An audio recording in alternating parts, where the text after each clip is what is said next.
Hoy es 14 de mayo de 2024, es martes, así que ni te cases ni te embarques, ni mucho menos te cases en un barco. Y si te casas en un barco, usa al menos un agente de inteligencia artificial. Vamos allá con las noticias de esta semana, que es una semana que me ha gustado porque vais a ver que hay bastantes noticias que permiten entender un poquito más la chicha de la inteligencia artificial, más que en otras semanas donde las noticias son pequeñas mejoras, nuevas versiones, cambios incrementales. Esta semana, como digo, hay, o por lo menos yo me he quedado más con las noticias que nos permiten hablar más allá de la noticia de principios generales. Así que empezamos por la parte de negocios. Aquí hay varias noticias que he incluido no porque sean muy importantes, sino porque son noticias de empresas europeas y como no hay muchas, pues me parece interesante hacerles un poquito de seguimiento a las que hay. Por un lado, en Francia, donde ya sabéis que está Mistral, que por cierto ha empezado ya otra ronda de inversión con el objetivo de valorar la empresa en 6.000 millones de dólares, actualmente está valorada en 2.000.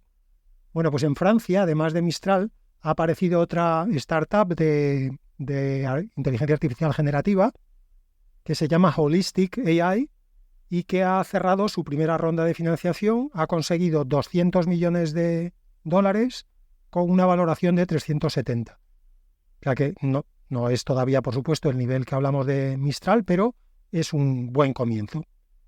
Y por otro lado, en el Reino Unido ha aparecido una nueva empresa de conducción autónoma. Bueno, ha aparecido, supongo que ya llevarán un tiempo. Yo no había oído hablar de ella, pero claramente la culpa de no haber oído hablar de ella es mía porque esta semana he leído que han conseguido $1 billón, o sea, 1.000 millones de dólares de financiación para desarrollar su plataforma de conducción autónoma. Deduzco que si han conseguido 1.000 millones de dólares ahora es porque ya llevan un cierto tiempo en el sector y ya tienen un producto que enseñar más allá de una idea y un PowerPoint, obviamente.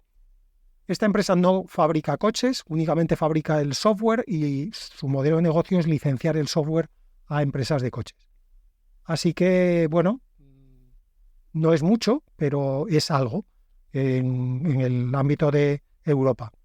Bueno, por supuesto también en España ya os habréis enterado la gran noticia sobre innovación, inteligencia artificial, siempre estamos en punta de lanza. Este año esta semana la noticia financiera ha sido que el BBVA está intentando comprar el Banco de Sabadell. Estas cosas que siempre en España estamos siempre en la frontera de lo desconocido. Parece ser que el mercado de la banca, que como todos los otros mercados estratégicos se controlan desde un taxi, iban un poco apretados en el taxi los cuatro. Esta gente es más bien de ir holgada.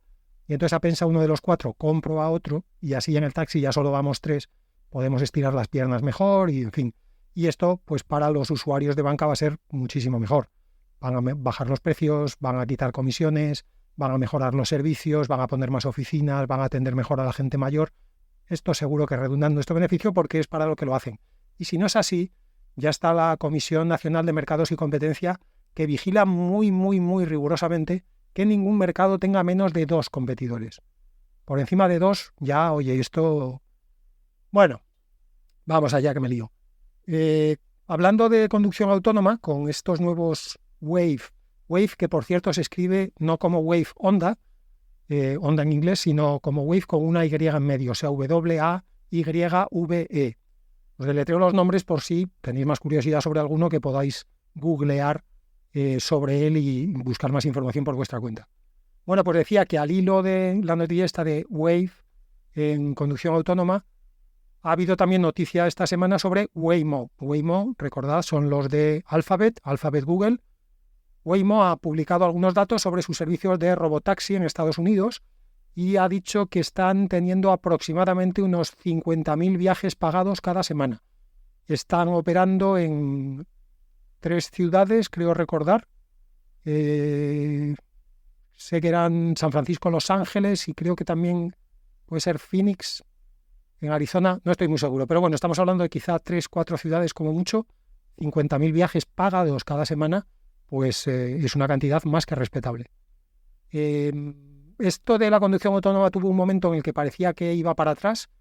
Recordad que Cruise, los de General Motors, tuvieron problemas, dijeron que paraban el programa de conducción autónoma, luego lo volvieron a reactivar, pero muy muy así por low key, como dicen los gringos, pero parece que la cosa va resucitando. Entre esta nueva empresa de UK y estos datos de Waymo, pues parece que esto está volviendo a coger tracción, como también dicen los gringos. Vamos ya con la parte de desarrollo, que es donde hay más cosas interesantes, como siempre, habitualmente en el podcast. Empiezo con un paper interesante que ha presentado el MIT, el Instituto Tecnológico de Massachusetts, en el que ha presentado una nueva arquitectura para modelos de inteligencia artificial generativa, lo cual es muy interesante porque, como ya habéis podido comprobar en todo el tiempo que llevamos, no sale precisamente una nueva arquitectura no solo cada semana, ni cada mes, ni casi cada año últimamente.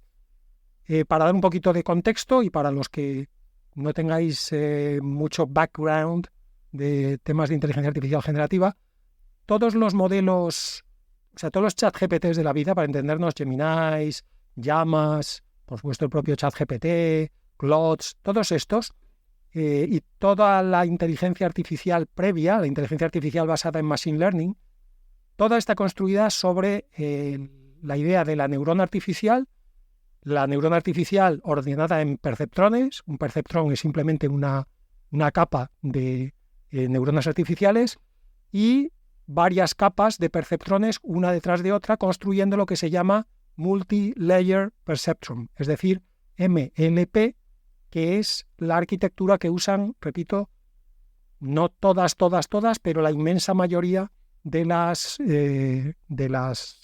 inteligencias artificiales generativas que tenemos a día de hoy. Luego vamos a hablar de la otra gran arquitectura, que son los modelos de difusión, en otra noticia que tengo por ahí preparada, pero todo lo que no es difusión es MLP, es Multi-Layer Perceptron. Bueno, pues en este paper del MIT, esta semana presentan una arquitectura a la que han llamado CAN, K-A-N, que son las siglas de Kolmogorov-Arnold Network, o sea, redes de Kolmogorov-Arnold. Y el nombre se lo han puesto en honor a estos dos pollos, de los que yo tenía así un vago recuerdo en el cuarto semisótano del cerebro, porque me sonaba que había algo en matemáticas que se llamaba, de Arnold sinceramente no me acordaba, pero de Kolmogorov sí.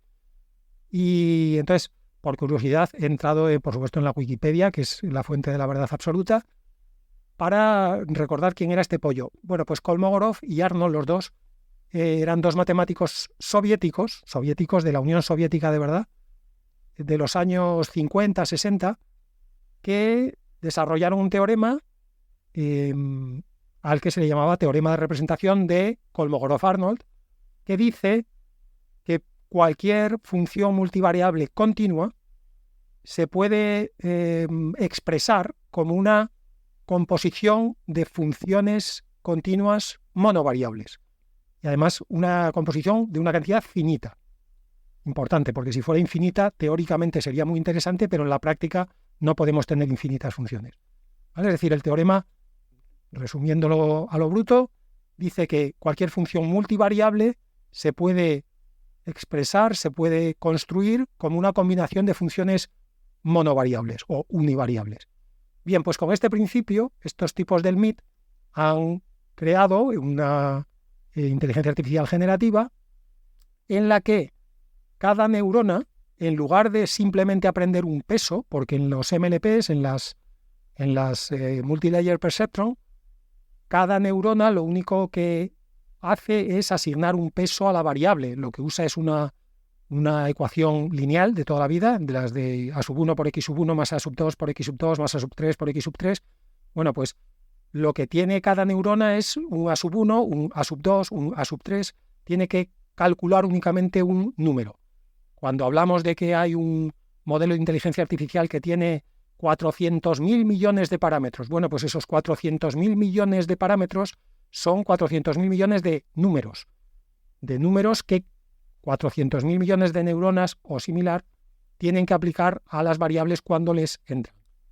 En estas redes de Kolmogorov-Arnold, lo interesante es que cada neurona, en vez de aprender solamente un peso, lo que aprende es una función, un tipo de función muy concreta que se llaman B-spline, que sinceramente no sé cómo se traducen al castellano, no sé de hecho ni se traducen, porque yo esto ya cuando estudiaba ya se llamaban funciones spline.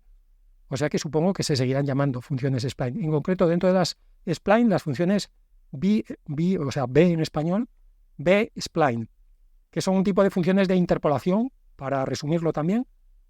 Y entonces, como por el teorema de Kolmogorov-Arnold, tú puedes replicar, componer, expresar cualquier función multivariable como una combinación de funciones univariables, lo que intentas es que cada neurona aprenda una función univariable y, por lo tanto, la combinación de todas las neuronas repliquen la función multivariable.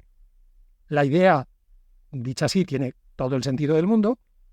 ¿Cuál es el problema? Porque esto no se le había ocurrido a nadie antes, igual sí se le había ocurrido, pero claro, si ya entrenar una MLP, una red neuronal de toda la vida, requiere, como hemos visto muchas veces, toneladas de GPUs entrenándose durante meses y consumiendo más energía que Las Vegas en Navidad, pues si en lugar de que cada neurona solo tenga que aprender un número, pretendes que aprenda una función, pues obviamente los costes de entrenamiento son todavía mucho mayores. Y ese es el problema obvio que así de saque tienen estas redes de Kolmogorov-Arnold. El optimismo no hay que perderlo. También es verdad que las MLPs, cuando empezaron, parecía que no iban a ser nada del otro mundo, y a base de mejorarlas y de pulirlas y de darles escala, pues mirad dónde estamos a día de hoy. Esto, de hecho, es otro posible argumento contra las redes estas nuevas, las Kolmogorov-Arnold. Claro, si las MLPs ya nos han llevado a donde nos han llevado sin necesidad de que las neuronas tengan que aprender nada más que un peso, o sea, sin utilizar nada más que funciones lineales, ¿para qué narices nos queremos complicar la vida ahora haciendo que cada neurona aprenda una función B-spline para llevarnos exactamente a dónde? Porque esto es una vez más lo de la bitter lesson. Si algo hemos aprendido hasta ahora es que un modelo simple con una escala gigantesca es capaz de replicar un modelo complejo. Entonces no parece que haya que complicar el modelo simple del que partes, sino que únicamente, insisto, lo que hemos aprendido hasta ahora, es que lo que tienes que hacer es darle más fuerza bruta al modelo simple, no complicar el modelo. Pero bueno, me ha parecido interesante hablar de las CAN porque es una propuesta nueva de arquitectura, como digo, no sale todos los días, y además es una propuesta que, al menos desde un punto de vista básico de sentido común matemático, pues tiene todo ese sentido. Como tantas otras cosas, el tiempo dirá si esto lleva a algún sitio o ha sido un bonito ejercicio teórico sin más. Pasamos al siguiente mini bloque dentro de desarrollo porque son varias noticias y todas están relacionadas con investigaciones, grupos de investigadores o startups en China, que se está poniendo las pilas a toda velocidad y a este paso yo creo que va a pasar a Estados Unidos por la derecha. Bueno, y Europa, es que con Europa no compite directamente, esto es... Digamos que Estados Unidos ahora mismo está en la Champions de inteligencia artificial, China ya está jugando la Premier League y Europa somos la segunda regional de Murcia. Nada en contra de los murcianos, podría haber dicho la segunda división regional de Galicia y sería más o menos la misma comparación. Dicho esto, ¿qué cosas han pasado esta semana en la inteligencia artificial china lo suficientemente importantes como para que me parezca que merece la pena incluirlas? Para empezar, un grupo de investigadores han presentado una variante del modelo tradicional de inteligencia artificial generativa al que han llamado YOCO, no Yoko como Yoko Ono, en el sentido no con K, sino YOCO, que son las iniciales de You Only Cache Once, o sea, cacheas solo una vez. ¿Qué quiere decir eso? Bueno, pues nuevamente un poquito de contexto. Sabéis que los modelos generativos actuales parten de la arquitectura que se hizo en su día para hacer procesamiento de lenguaje natural, NLP, Natural Language Processing. Y como siempre lo digo en español y en inglés para que lo podáis buscar en internet, porque si os lo digo solo en español no vais a encontrar ni un artículo porque no hay nada en español sobre esto o hay 4 tíos con muy buena intención y 0 recursos.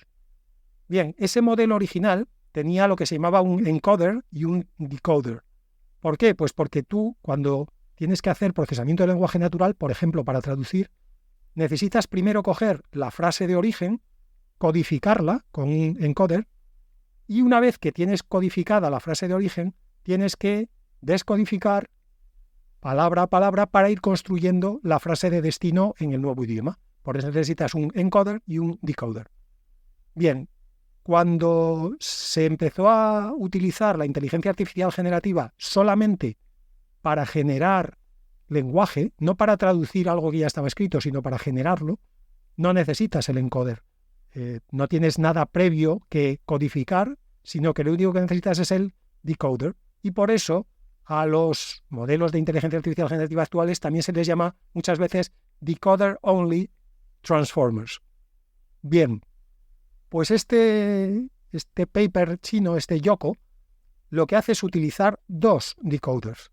Uno, el decoder normal, el que va generando el next token, el que va generando la próxima palabra, y otro decoder que lo que hace es cachear la matriz KV. Y aquí vamos a dar otro poquito de contexto. Sabéis que la arquitectura de Transformers básicamente utiliza más cosas, pero digamos, una de las bases del Transformer es el trabajo con tres matrices. La matriz K, que viene de keys, la matriz V, que viene de values, y la matriz Q, que viene de query. Y de la matriz Q no te queda más narices que generarla en cada paso, porque es la matriz de query, es donde viene la query, y la query cambia en cada paso. Sin embargo, las matrices de keys y de values sí que las puedes cachear, las puedes, digamos, guardar para los siguientes pasos, porque las matrices de keys y de values se van conservando. No voy a hacer ahora el desarrollo completo, pero fiaos de mí una vez más. Bueno, pues justamente lo que han hecho estos investigadores en China es, al decoder normal le han puesto un decoder, por decirlo así, en paralelo, que lo que hace es cachear las matrices KV, pero cachearlas solo una vez, porque cachear las matrices KV es una técnica que ya se utiliza. Pero con esta técnica que han presentado estos tipos, las cachea solo una vez y el decoder, este segundo decoder, se la pasa al primer decoder, la matriz cacheada, cuando la necesita.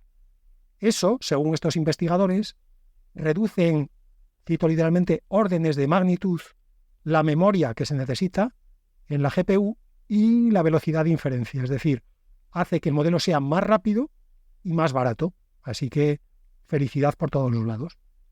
Segunda noticia de investigación en China, se ha presentado una nueva modalidad de RAG, de Retrieval Augmented Generation, a la que han llamado flashback. Flashback literalmente como en inglés, que según ellos mejora la velocidad de inferencia. La velocidad de inferencia, para entendernos, es la velocidad de uso del modelo en 4 veces, es decir, multiplica por 4 la velocidad de inferencia. ¿Y cómo han conseguido esto? Pues de una manera muy simple. Esto, de hecho, esta noticia os la presento casi como un quick win, que dicen los gringos, porque es una cosa que, si estáis trabajando con RAG, yo es una cosa que probaría mañana mismo, si fuera vosotros, porque el truqui ha consistido simplemente en poner la información que recuperas con el RAG, en vez de ponerla antes del prompt original, ellos la han puesto después del prompt original. Y según ellos, eso mejora justamente el uso del caché de matrices KV. En fin, está ya, si queréis, la razón, pero el efecto final que ellos han visto es que si tú pones la información del RAG después del prompt en lugar de antes del prompt, mejoras la velocidad de inferencia, repito, hasta multiplicarla por 4. En el mejor de los casos, recordad siempre lo de esto lo dice el que lo vende. Pero bueno, aunque no se multiplique por 4, con que la multipliquéis por 2, yo por lo menos probaría. Y la tercera y última noticia del grupo de noticias de desarrollo que vienen de China es que una startup de allí que se llama DeepSeek también como las palabras inglesas, DeepSeek, ha presentado la segunda versión de su modelo de lenguaje, que se llama, como la empresa, se llama DeepSeek, y en este caso es DeepSeek V2, versión 2.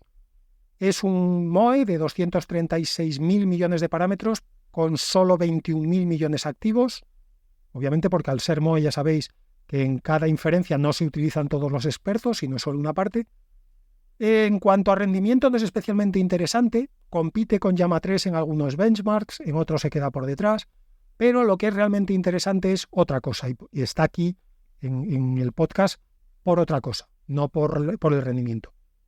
Porque, vamos a ver, hay, digamos, 2 grandes áreas en las que necesitamos como si yo fuera un pilar fundamental de la comunidad de inteligencia artificial.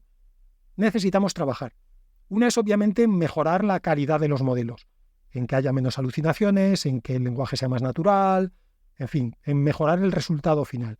Pero obviamente la otra área donde hay que trabajar es en mejorar el coste, porque si esto sigue así, en algún otro episodio ya os comenté que incluso se está planteando la necesidad de construir centrales nucleares cerca de los centros de procesamiento de datos por la cantidad de energía que consume. Luego hay que mejorar la calidad por un lado, pero tenemos que intentar al menos contener el coste de energía, el coste de hardware y por lo tanto el coste en dinero que se necesita para ejecutar esos modelos a medida que cada vez son mejores. Bueno, pues el modelo este de DeepSeek tiene dos novedades que lo que hacen es justamente, por decirlo así, mantener la calidad más o menos de Llama 3, pero mejorando mucho el coste y los recursos necesarios. Como digo, con dos estrategias. Por un lado, presentan una estructura a la que han llamado MLA, iniciales de Multi-Head Latent Attention. No he entrado mucho en las tripas, primero no me ha dado tiempo, y segundo, llega un momento en el que también enterarse al detalle de todo lo que pasa pierde un poquito el interés. Pero la idea, según ellos, es nuevamente trabajar, ya veis que es un tema que aparece por todos los lados, trabajar en el cacheo de las matrices KV. En su caso, y por eso utilizan la palabra latent en el MLA, en su caso ellos dicen que usan un vector latente para almacenar tanto las keys como los values, y que eso reduce el caché de la matriz KV, lo reduce hasta un 93,3% con respecto a la versión 1 de su propio modelo, que es una burrada de reducción. O sea, estamos hablando, iba a decir por encima del 90, por encima del 50 ya sería una burrada, pero por encima del 90 me parece salvaje. Entonces, primera estrategia de optimización, utilizar ese vector latente para trabajar con el caché de las matrices KV. Y el segundo es que su versión, han hecho como una versión propia del MOE, del Mixture of Experts, al que han llamado, lógicamente, DeepSeek MOE, DeepSeek MOE, en el que, según cuentan ellos, lo que han hecho es especializar todavía más los expertos, de tal manera que en cada inferencia necesitas activar menos expertos, digamos, fuerzas al modelo a que use cada vez menos expertos en cada inferencia, y eso lo que quiere decir es que utilizas menos recursos en cada inferencia y por lo tanto necesitas menos energía y menos GPUs y menos memoria y por lo tanto menos dinero. Así que dos estrategias muy interesantes. Y sobre China, una cosita más, leía también en otro sitio que ya tienen 4 startups de inteligencia artificial que son lo que los gringos llaman unicornios, es decir, tienen más de $1.000 millones de valoración. Y como digo, cada vez más, cada semana veo más noticias, no solamente de imitación, que esto ya sabemos que hasta ahora en China lo hacían muy bien, sino de desarrollos propios y sobre todo de investigación muy interesante. Estas 3 noticias que os comentaba hoy, que de una manera o de otra las 3 trabajan sobre el caché de keys y values. Nuevamente, el cacheado de keys y values no es una idea nueva, pero han presentado 3 approaches completamente distintos de cómo optimizar ese cacheado, que sinceramente yo no había visto en ningún paper de California, para entendernos, ni del MIT, ni de Harvard.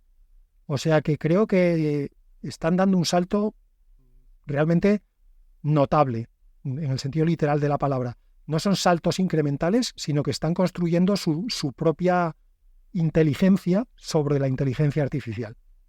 Y dicho eso, vamos a volver un poquito más al mainstream, porque Google ha presentado esta semana, junto con, Google, cuando digo Google, si en algún momento digo DeepMind, sabéis que es lo mismo, porque han presentado junto con una empresa que se llama Isomorphic Labs, que es un spin-off de DeepMind, un spin-off que en su día salió de DeepMind, justamente para aplicar inteligencia artificial al desarrollo de nuevos medicamentos. Bueno, pues Google / DeepMind, junto con Isomorphic Labs, han anunciado la versión 3 de AlphaFold. Y AlphaFold, los habituales del podcast ya sabéis lo que es, he hablado alguna vez de ella, y en su día incluso de AlphaGo y de sus primos, de sus ancestros ahora que parecen tan lejanos. Bien, AlphaFold, para dar un poco de contexto a los que no sepáis qué es un modelo de inteligencia artificial que lo que hace es predecir o resolver, digamos, el problema del plegado de las proteínas. Originalmente esto era AlphaFold, y eso fue AlphaFold, por ejemplo, incluso en su versión 2. AlphaFold 2 se presentó en el 2021, y en el 2022, un año después, ya había resuelto el plegado de 200 millones de proteínas, que se estima que es básicamente todas las proteínas que pueden existir en el planeta. Y, por lo que he leído, a Manini, es decir, con un señor o con un grupo de señores y señoras, por supuesto, y de todo, en un laboratorio, haciéndolo con su cuadernito y su bolivic, pues antes resolver un problema de un plegado de una proteína podía llevar hasta un año. Entonces, como veis, el orden de magnitud con la inteligencia artificial se sale de madre. Antes hablábamos de un año para resolver el plegado de una proteína, ahora en un año se ha resuelto el plegado de 200 millones de proteínas. Google además tuvo el detallito de poner AlphaFold 2 a disposición de los investigadores de manera gratuita. No sé qué han hecho con esto los investigadores médicos, no tengo grandes esperanzas. Como sabéis, la medicina, por alguna extraña razón, va siempre varias décadas por detrás del desarrollo de todo lo demás, y de hecho los grandes desarrollos que se han hecho en medicina en las últimas décadas han sido desarrollos de tecnología de otras ramas. Todos los aparatos, por ejemplo, de diagnóstico, la resonancia magnética, el TAC, el PET, todo esto no lo han desarrollado obviamente en médicos. Un médico no sabe lo que es un positrón, con lo cual difícilmente puede desarrollar una máquina que haga tomografía por emisión de positrones. Pero bueno, supongo que algo harán con AlphaFold 2, y ahora Google DeepMind y Isomorphic Labs les han dado AlphaFold 3, que no solamente resuelve el plegado de proteínas, sino también de otras moléculas biológicas, incluidas el ADN y el ARN. Y además de predecir, de resolver el plegado, es capaz de predecir las interacciones que tienen esas moléculas. Yo de biología sé lo justito, pero creo recordar, de lo que tengo por ahí con 5 capas de polvo en el cerebro, que las propiedades, por decirlo así, de una proteína no dependen únicamente de la cadena de aminoácidos en sí, sino de cómo estén plegados esos aminoácidos, es decir, de su estructura tridimensional, y no solamente de los componentes, por decirlo así, de la lista de componentes. Además de eso, la interacción entre unas y otras también depende de esa estructura tridimensional. Por ejemplo, ahora cuando se habló tanto de la COVID y de los virus y de la proteína y de dónde se engancha la proteína a la molécula, bueno, pues todo ese tipo de problemas son los que aparentemente AlphaFold 3 va a poder resolver.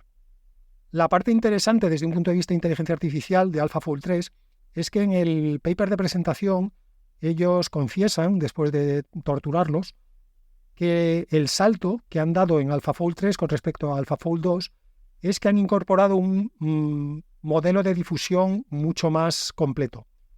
Y esto me permite hacer palanca para hablar de los modelos de difusión de los que creo que no había hablado nunca hasta ahora. Los modelos de difusión, que es, como ya os anticipaba antes, la otra gran arquitectura que tenemos ahora sobre la mesa en inteligencia artificial, por un lado los transformers y por otro lado las redes neuronales basadas en transformers y por otro lado los modelos de difusión. Los modelos de difusión se utilizan sobre todo para la generación de imágenes, es como empezaron. Y la idea de un modelo de difusión intuitivamente es muy fácil de entender. Imagínate que yo a un modelo de difusión lo que hago es darle 2 millones de fotografías de perros. Y el modelo de difusión lo que va a hacer con cada fotografía es irle aplicando ruido. En concreto, para los que queráis presentaros en junio a sacar nota, es ruido gaussiano. O sea, la función de ruido que se aplica es una función que tiene la forma de la famosísima campana de Gauss, de la curva de Gauss, de probabilidades de toda la vida. Bueno, pues tú lo que haces es, me refiero el modelo de inteligencia artificial de difusión, coge la foto y le aplica una función gaussiana de ruido, es decir, difumina, de ahí el nombre de diffusion, difumina un poco la imagen. Luego le pasa otra función, la difumina un poco más, y otra, y otra, y otra, hasta que llega a un momento en el que lo único que hay en la fotografía es ruido. Los que tengáis unos cuantos años, la analogía que voy a hacer os resultará muy familiar, el tipo de ruido que había antes en las teles cuando no tenían señal, ¿no? Esa especie de sopa de puntos blancos, negros y saltando y moviéndose. Bueno, pues eso, una sopa de puntos, de colores, en este caso porque, claro, los que tenemos muchos años recordamos esa sopa en la tele en blanco y negro, pero también la había en color. Bueno, pues eso es lo que hace un modelo de difusión. Coge la foto del perro, le va aplicando en muchos pasos sucesivos funciones de ruido hasta que genera ruido absoluto. Luego coge otra foto de otro perro, le hace lo mismo, lo mismo. Con eso, lo que ha aprendido el modelo es a transformar un perro en ruido. Luego, si yo después le digo, oye, hazme una foto de un perro, lo único que tiene que hacer el modelo de difusión es generar ruido y a ese ruido aplicarle al revés las funciones que les había aplicado en el entrenamiento a las fotos de perros, y de ese ruido, de esa sopa de puntos donde no hay nada, irá saliendo progresivamente la imagen de un perro. Obviamente no es tan simple, pero el modelo conceptualmente es exactamente este. Digamos que, para los que os queréis poner un poquito filosóficos, lo que hace un modelo de difusión es, de algo que tiene orden, genera caos, y de esa manera después puede del caos generar orden. Para los que queráis poneros en vez de filosóficos un poquito termodinámicos, lo que hace el modelo de difusión es coger un modelo de baja entropía, le añade entropía hasta que lo convierte en un sistema de máxima entropía. Y por lo tanto después podrá coger cualquier sistema de máxima entropía y reducir la entropía hasta que vuelva a tener algún tipo de patrón. Como digo, los modelos de difusión se empezaron utilizando sobre todo para imágenes, pero se vio pronto que puede utilizarse para cualquier cosa que se pueda expresar como una imagen. Por ejemplo, el sonido. Tú puedes dibujar, por decirlo así, las ondas del sonido. Todos habréis visto las típicas gráficas de ondas de sonido que se registran pues de cualquier cosa, de música, de voz, de cualquier tipo de sonido. Bueno, desde el momento en el que tú puedes poner de una manera gráfica un sonido, le puedes aplicar el modelo de difusión. Lo transformas en ruido y una vez que has aprendido a transformarlo en ruido, haciendo el proceso contrario, podrás generar a partir del ruido el sonido correspondiente. Y yo te podré decir, por ejemplo, genérame un sonido de un señor de Wisconsin que habla con acento de Missouri y que está muy enfadado. Bueno, como tú has aprendido a transformar en ruido sonidos de señores de Wisconsin, sonidos de señores de Kentucky y sonidos de señores enfadados, genera ruido aleatorio y a ese ruido le aplicas las funciones que has aprendido en el sentido contrario y te quedará un señor de Wisconsin con acento de Kentucky muy enfadado. Pero podemos llevar esto un paso más allá. Cualquier cosa que se pueda representar en un espacio de puntos se puede convertir en ruido absoluto con funciones de ruido gaussiano o del que sea, y por lo tanto después, revirtiendo el proceso, podremos, a partir del ruido, generar el espacio de puntos original. ¿Y qué es un espacio de puntos? Correcto, una base de datos vectorial. Y por lo tanto, prácticamente cualquier cosa, o sin el prácticamente, que puedas hacer un embedding y que puedas, digamos, presentársela al modelo como una base de datos vectorial, el modelo le aplicará funciones de ruido, aprenderá cómo pasar de la base de datos vectorial al ruido y por lo tanto después podrá hacer el proceso inverso. Eso es lo que hace AlphaFold, va a decir AlphaFold 3, pero en general el principio de AlphaFold, que en AlphaFold 3 todavía han mejorado más. Ellos lo que hacen, de hecho en el paper lo mencionan así, es el ruido original, el ruido, digamos, del que parte el modelo para reconstruir algo, ellos lo entienden como una nube de átomos. Ellos parten de una nube de átomos completamente desordenada, en el máximo estado de entropía, y como durante el training lo que ha aprendido el modelo es a convertir proteínas o cadenas biológicas en ruido, después puede convertir ruido en cadenas biológicas. Como digo, yo de la parte de biología no os toméis al pie de la letra todo lo que he dicho, porque alguna burrada seguro que habré dicho, pero de la parte de inteligencia artificial, que es la que nos interesa, este uso de los modelos de difusión para generar estructuras 3D de moléculas biológicas me ha parecido, nuevamente la palabra de moda, chulísimo. Solamente un pero a este AlphaFold 3, y es que Google lo va a seguir poniendo a disposición de los investigadores de manera gratuita, pero no va a publicar el código como se hizo con AlphaFold 2. Lo que va a hacer es que los investigadores que lo quieran usar van a poder usarlo en servidores que Google va a poner a su disposición, pero el código y el modelo no va a salir de Google. Así que, por un lado, un punto bueno para Google, por un lado, un punto malo para Google, con lo cual, 1 a 1, X en la condomina. No sabría decir si la noticia en conjunto es buena o es mala, pero el uso de modelos de difusión para este propósito me ha parecido nuevamente chulísimo, y además de chulísimo, muy interesante.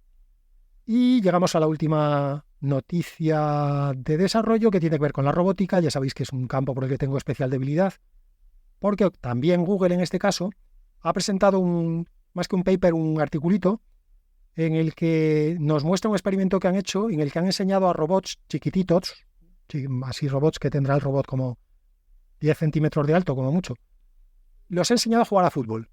Pero lo interesante es que los ha enseñado a jugar a fútbol simplemente con reinforcement learning, o sea, con refuerzo, aprendizaje por refuerzo. Os pongo el link en las notas del podcast. Y, por cierto, os voy a poner también el link de las redes de Kolmogorov-Arnold, porque yo os dije antes que, bueno, no sé si llegará a algún sitio, pero por si acaso yo creo que merece la pena echarle un vistazo. El experimento este de Google para enseñarles a jugar a fútbol es muy interesante porque, como digo, han utilizado únicamente Reinforcement Learning, que, por dar contexto, es un sistema de aprendizaje que es muy parecido, de hecho el principio es exactamente el mismo al que usamos los seres humanos, que es ¿cómo aprendemos los seres humanos? Pues de varias maneras, pero básicamente yo diría que de 3. Una es mirando, ves cómo otra persona hace algo y luego tú lo haces igual. La segunda es recibiendo instrucciones, sobre todo cuando somos niños, pues no sé, el día que tu padre te enseña a atarte los cordones de los zapatos, pues te coge y te dice, mira, coges este cordón, aquí haces un lazo, esto lo pasas por aquí, este tal, ¿vale? No solamente ves cómo lo hace, sino que él te va, digamos, dando las instrucciones paso a paso. Y la tercera manera de la que aprendemos, que es la más importante, sobre todo porque es la que más utilizamos, es el aprendizaje por refuerzo.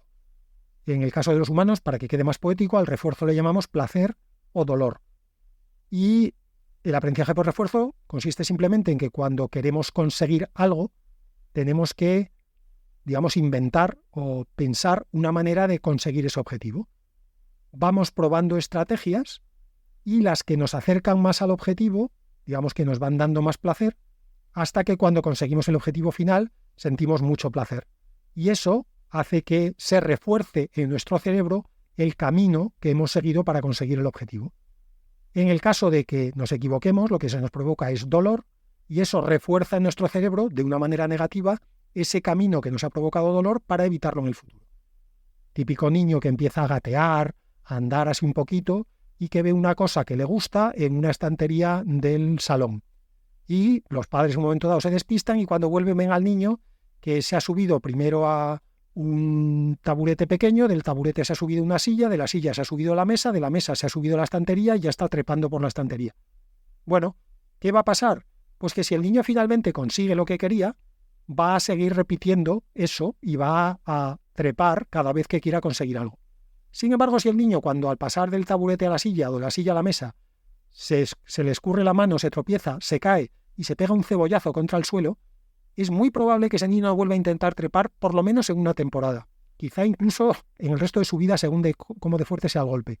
Porque va a coger miedo, que es otra de las palabras poéticas que los humanos utilizamos para referirnos al aprendizaje por refuerzo. Como con las máquinas no necesitamos ser poéticos, pues ahí hablamos de reinforcement learning, no hablamos de placer, de dolor, de miedo, de valentía, de coraje, de cobardía. Todas esas palabras tienen que ver con el algoritmo de refuerzo que tenemos los humanos. Pero esta es la parte de la mesa limón. De esto ya los que estuvisteis en la mesa limón ya os hablé bastante. Total, que es muy interesante ver el vídeo porque vais a ver el poder que tiene el reinforcement learning per se. Porque en el paper lo que dicen los de Google es que ellos no le enseñaron estrategias concretas a los robots para que aprendieran a jugar. Por ejemplo, veréis que los robots, de una manera muy chusca, no os imaginéis ahí a Ronaldinho, Messi y Romario haciendo un partido de fútbol playa, O sea, son torpes los robots, muy torpes. Pero veréis que, por ejemplo, regatean, se ponen delante del otro a veces para bloquearle el disparo a puerta y, por supuesto, intentan meter gol. Todo eso no se lo ha dicho nadie. Lo único que ellos se les ha dicho, muy resumido, es: tienes que meter la pelota en la portería dándole con el pie. Todo lo demás lo aprenden ellos sobre la marcha.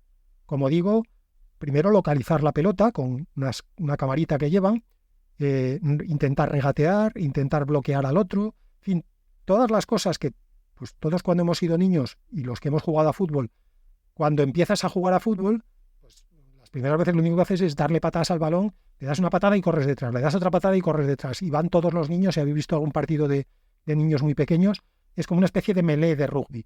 Está el balón en un sitio y están los 22 niños alrededor del balón corriendo detrás del balón. Bueno, con el tiempo, por reinforcement learning, y porque tienes un entrenador que también te va dando pasos, pero incluso solo por reinforcement learning, tú empiezas a aprender que hay mejores estrategias para conseguir el objetivo de meter el baloncito en la portería. Bueno, pues eso mismo es lo que les ha pasado a estos robots, y por eso me ha parecido, aparte de por mi debilidad por la robótica, me ha parecido que merecía la pena meter esta noticia en el capitulito de hoy. Y con esto vamos terminando, porque ya solo quedan las pildoritas, aunque una pildorita es gorda, pero primera pildorita es que en un estudio que han hecho Microsoft y LinkedIn han descubierto, atención, en este bar se fuma, el 75% de todos los knowledge workers, en fin, una categoría en la que yo me imagino que metemos a la mayoría de los trabajos de oficina en los que podemos pensar, el 75% de ellos utilizan inteligencia artificial en el trabajo. Pero, esta es la parte interesante, utilizan herramientas personales, es decir, utilizan ChatGPT o Gemini o Copilot, pero con su cuenta personal. La mayoría de ellos, de hecho el 80%, utilizan cuentas personales. Esto, primero, tiene un problema, y es que obviamente están poniendo en peligro la seguridad de la empresa porque, en fin, la inteligencia artificial generativa a día de hoy todavía tiene ciertos agujeros y además lo estás utilizando con una cuenta que no es la cuenta de la empresa, pero ligo ese dato con otro que aparecía en la misma encuesta, que es que el 53% de los trabajadores, de los knowledge workers, dice que tiene miedo de que si la empresa sabe que está utilizando esas herramientas de inteligencia artificial, directamente lo eche y lo sustituya por herramientas de inteligencia artificial. Así que, una vez más, yo creo que no se está haciendo, iba a decir, mucho esfuerzo, no se está haciendo ningún esfuerzo dentro de las empresas por entender la inteligencia artificial. Y eso genera, primero, un caos en la dirección, pero de pelotas, y luego genera desconfianza y miedo en la tropa. Y nuevamente no veo ninguna intención de cambiar eso. Veo a todo el mundo o con miedo, diciendo esto no lo toco que me va a hacer daño, o con la típica actitud, especialmente en la Unión Europea, de bueno, esto ya si acaso dentro de 10 años ya le echaré un vistazo cuando los chinos y los americanos nos hayan pasado por encima. Pues buena suerte con las dos cosas. La segunda pildorita es que Claude, los de Anthropic, ya lo han abierto en Europa, con lo cual los que queráis y estéis en Europa, los que estéis en Estados Unidos ya lo podéis usar antes, pero los de Europa ya lo podéis empezar a usar. Y la tercera y última pildorita es, por supuesto, digo por supuesto porque los que estéis más o menos metidos en el circo ya habréis oído hablar de esta pildorita, es que ayer OpenAI presentó la nueva versión de GPT. Hasta ahora estábamos con GPT-4, han presentado GPT-4o. Además O minúscula. O viene de Omni. Y de hecho Omni viene de omnimodal, o sea, omnimodal. Como la presentación fue ayer, y he estado mirando algunos vídeos y he estado mirando algunas reviews y tal y cual, pero no me he dado tiempo a mirar muy en detalle, voy a dar solo unas pinceladas generales. Si esto realmente da mucho más recorrido, en el próximo episodio lo cuento mejor, pero Bueno, os dejo, por cierto, también en las notas del podcast el link a la presentación, para los que no la pudierais ver ayer en streaming. Merece la pena ver la presentación, es realmente impresionante, pero ahora mismo estamos literalmente en la fase de lo dice el que lo vende. Obviamente la presentación estaba preparada, como todas las presentaciones de todas las empresas. Nadie sale a una tarima en una empresa que está valorada en 100.000 millones de dólares como OpenAI a decir, bueno, ya voy improvisando y me arriesgo a que la demo salga mal o a que se cuelgue el programa, obviamente. Pero lo que más llama la atención, o por lo menos lo que a mí más me ha llamado la atención después de rumiarlo estas 24 horas es, bueno, el hecho de que realmente sea omnimodal. El modelo, el GPT-4o, puedes hablar con él, puedes escribirle y puedes enseñarle vídeo, pero además puedes enseñarle vídeo en tiempo real, es decir, puedes, con la cámara del móvil, él está viendo lo que tú estés viendo por la cámara del móvil y puedes hablar con él de lo que estés viendo tú en tiempo real. Eso realmente es espectacular, con una latencia además mínima, o sea, la velocidad de interacción, creo que la media dicen que va por los 300 milisegundos. Eso está muy cerca de lo que es una conversación con una persona normal. Una persona normal, valga la redundancia. Todavía se nota un pequeñito retraso, pero muy pequeñito. O sea, realmente ahora ya es una conversación muy natural. Además lo puedes interrumpir. Él te contesta con una voz absolutamente natural, con entonación, bueno, se ríe, pone voz, si le dices que ponga voz de, no sé, le piden que cuente un cuento y le dicen, cuando está contando el cuento, dicen, espera, cuéntalo, pero pone un poquito más de drama. El otro pone así como una voz más afectada y tal. Es espectacular, ¿no? Tampoco os voy a contar, digamos, en audio la presentación. Los que queráis la podéis ver en el link. Como digo, llama la atención que realmente es omnimodal y desde un punto de vista de arquitectura habrá que verlo si publican más detalles, aunque siendo OpenAI tampoco esperemos mucho. Ellos han dicho que es realmente omnimodal, o sea, no son como eran hasta ahora estas herramientas, 3 modelos conectados, es decir, un modelo que pasa lo que sea a texto, ese texto se le pasa al LLM, el LLM genera un texto de salida y luego hay un tercer modelo que traduce el texto a voz o a imagen o lo que sea. Según OpenAI, este modelo suyo es un único modelo, es decir, la misma red neuronal recibe audio, vídeo y texto, la misma red, y la misma red neuronal genera como salida audio, vídeo o texto. Repito, vamos a esperar a ver si publican algo, que probablemente va a ser que no, pero bueno. La gran otra noticia, aparte del modelo en sí, es que va a ser gratuito. GPT-4, sabéis que hasta ahora era de pago, creo que eran como $20 al mes. Yo creo que OpenAI está viendo que de pago no va a construir un gran negocio, porque a diferencia de todos los demás, a diferencia de Microsoft, de Meta, de Google, ellos no tienen un producto al que ponerle la inteligencia artificial encima. Ellos quieren vivir puramente de la inteligencia artificial. Y claro, tú lanzas un producto que la gente no conoce, que la gente no sabe muy bien cómo se usa, que la gente no sabe muy bien ni siquiera para qué usar, y le pones $20 al mes, pues yo creo que básicamente han visto, como era de prever, que así no construyes un negocio. O sea, tú primero tienes que, sobre todo en una categoría nueva, tienes que generar trial. Querido amigo Sam Altman, trial and repeat. Repeat after me. Trial and repeat. Bueno, pues nuevamente estamos en lo de, hay tanto jovenzuelo en esto de OpenAI, de GenAI, de artificial.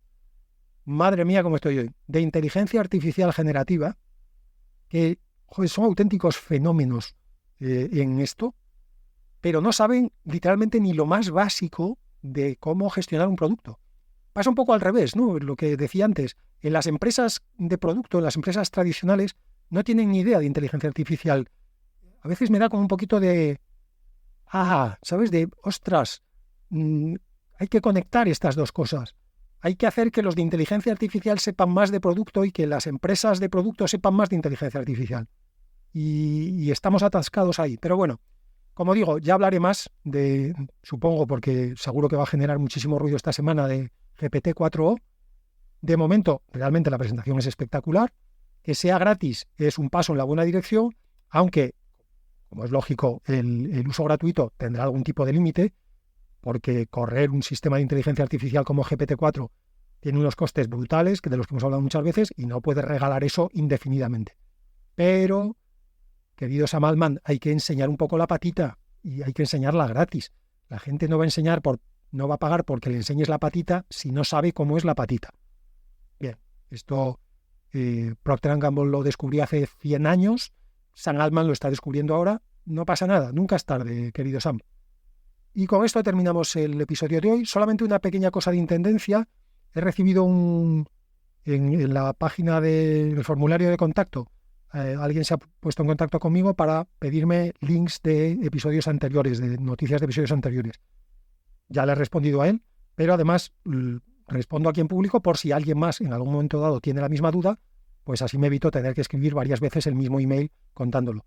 Yo no guardo los links de las noticias que leo, salvo los que pongo en las notas del podcast, que ya habéis visto que son muy pocos y muy pocas veces. Y no los guardo básicamente porque me da más trabajo guardarlos y porque con los años he descubierto que nunca vuelvo a usar lo que guardo. Los links, las notas, las fotos, he dejado de hacer fotos hace muchos años porque ahora mismo, si volvieran a hacer ahora mismo, tendría que pasarme toda mi nueva vida viendo las fotos que ya tengo. Entonces, ¿para qué narices voy a hacer más? Nunca más voy a volver a mirar esas fotos. Pues con los links me pasa lo mismo. ¿Para qué voy a guardar los links? ¿Para qué quiero un sitio donde tenga 5.000 links? ¿Cuándo me voy a sentar a revisar 5.000 links? Nunca. Esta es la típica reflexión patrocinada por Hacendado. No está patrocinada por Hacendado. Por favor, que no me demande Mercadona, que ya es lo único que me haría falta. Eso ha sido todo por hoy. Hasta el martes que viene.